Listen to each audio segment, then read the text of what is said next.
Hey, 10th grade. So the boy has decided to try for his personal legend, try for the treasure. Let's see what happens. The Englishman was sitting on a bench in a structure that smelled of animals, sweat, and dust.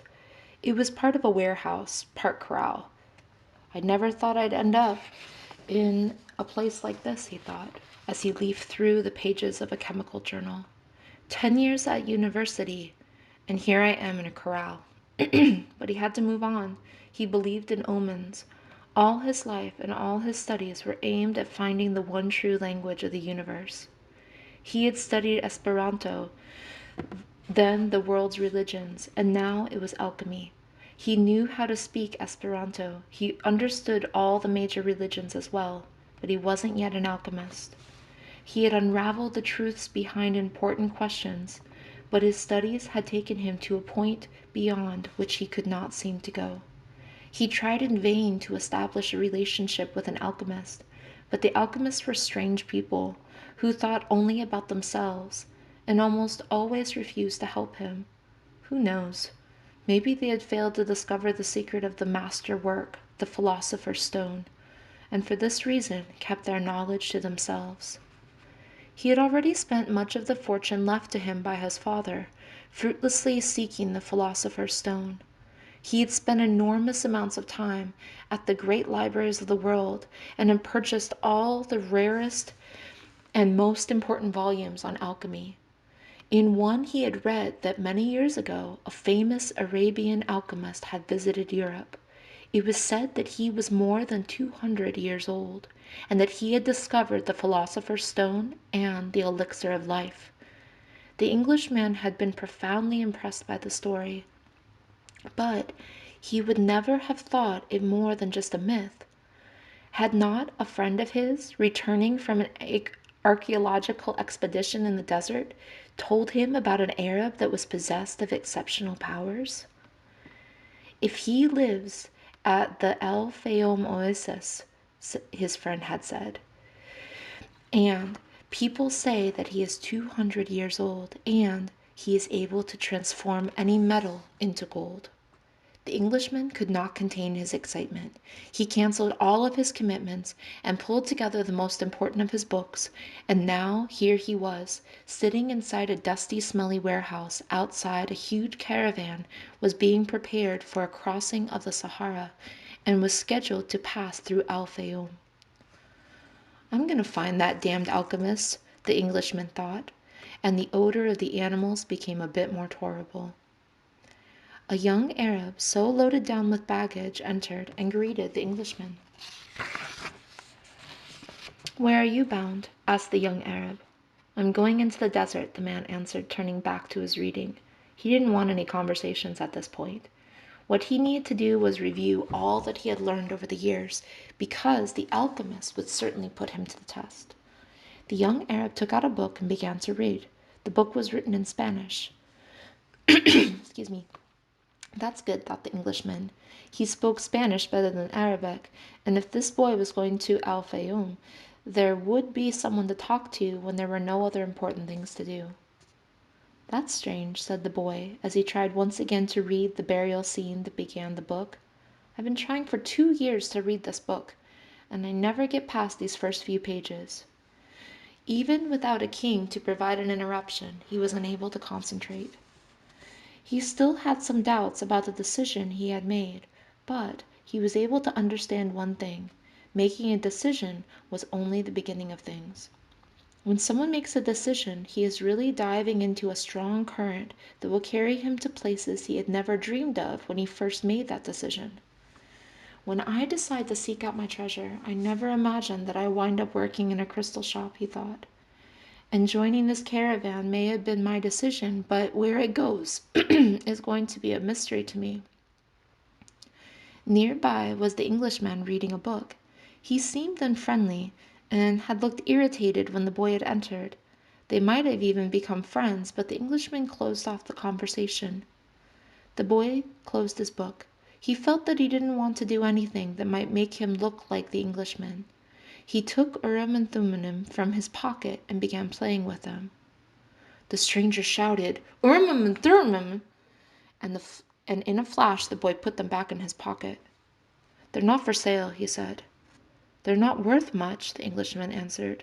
"They're only made of rock crystal, and there are millions of rock crystals in the earth. But those who know about such things would know that those are Urim and Thummim. I didn't know that they had them in this part of the world."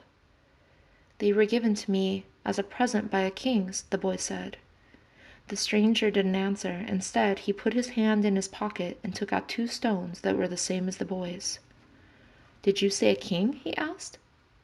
"I guess you don't believe that a king would talk to someone like me, a shepherd," he said, wanting to end the conversation. "Not at all. It was shepherds who were the first to recognize a king that the rest of the world refused to acknowledge.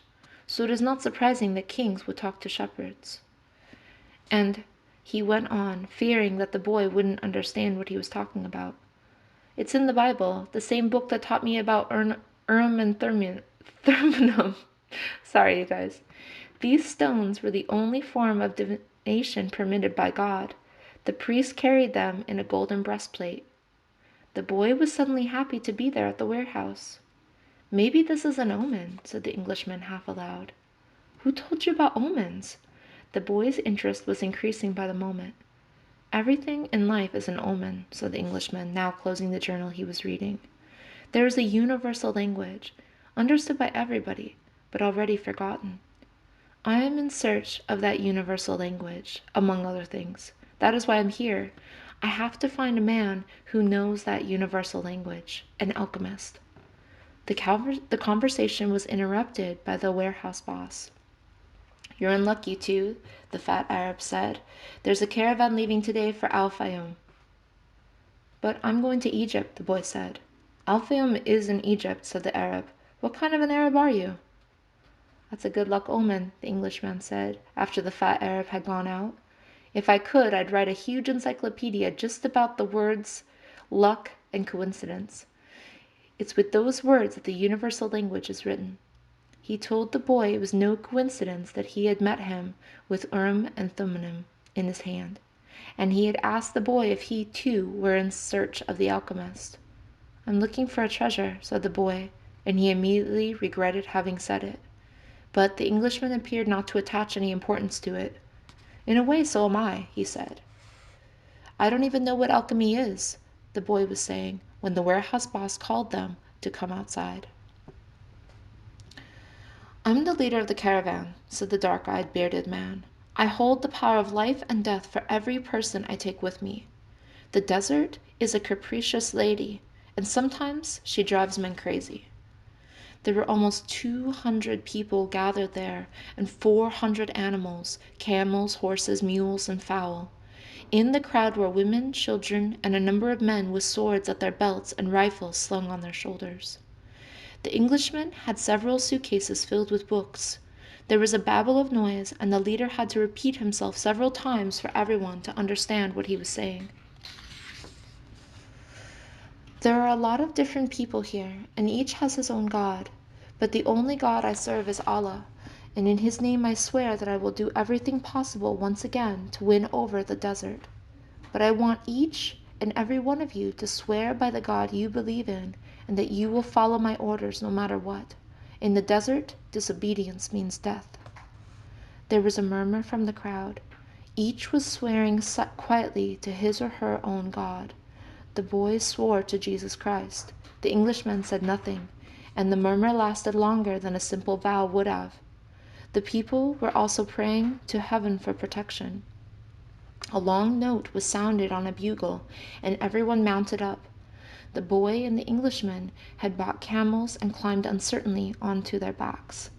The boy felt sorry for the Englishman's camel, loaded down as he was with the cases of books.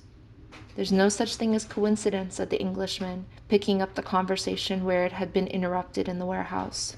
"I'm here because a friend of mine heard of an Arab who—" But the caravan began to move, and it was impossible to hear what the Englishman was saying.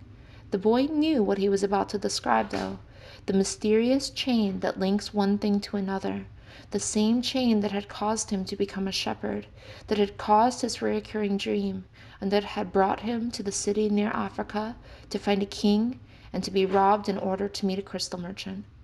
And the closer one gets to realizing his personal legend, the more that personal legend becomes his true reason for being, thought the boy.